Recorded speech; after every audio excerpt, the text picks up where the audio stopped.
something I've been wondering. Why are you called Code Talker? During World War II, the U.S. military used the languages of different tribes, including the Navajo, as codes, right? I know the term Code Talker was used to mean people sent to the battlefield to speak in those codes. Were you one of them? Our mother tongue was indeed used for war. But I did not go. I was already over the conscription age. However, I was made to help craft the codes that were spoken. So in a wider sense, you could call me a code talker for that. Navajo is a complex language, and virtually no one outside the US speaks it. They must have thought it was the perfect language to use as a code. Yeah, in the end, the Japanese never cracked it. The cipher is king in information warfare. Of course, they didn't simply speak in Navajo. They created substitutions for words according to a code book, and then translated those into our language. Young Diné was sent to the front lines of the Pacific Theater as code talkers. To fight is an honor for the Diné. They were the pride of our people. But I cannot say this history brings me joy. Words are alive. When they are spoken, life is breathed into them. They become a part of the listener. Our words were transformed into lifeless ciphers and used for war. This, after the Black Ana spent generations suppressing the language. Yeah, I'm sorry. So I guess we shouldn't be calling you Code Talker, huh? No, I do not mind. The reason Skullface called me Code Talker was because I also am responsible for coding language into the vocal cord parasites. I am the same as those young warriors, used for a cipher's sake. I must never forget that. The name, Code Talker, is a lesson carved into my being. You said Skullface ordered you to weaponize the vocal cord parasites. But you also said he wasn't the reason. And he wasn't. I was seduced by the parasites. That is a fact. How? You mean from your curiosity as a scientist? That I cannot deny. But there is more to it.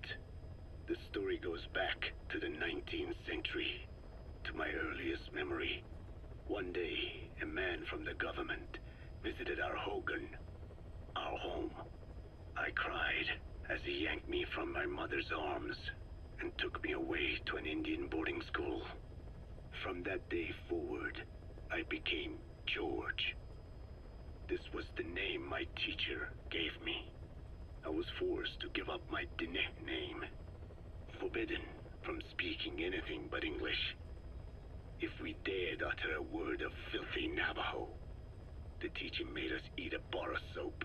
Yeah, that was the U.S. government's education policy for Native Americans. To erase our words was like erasing our people.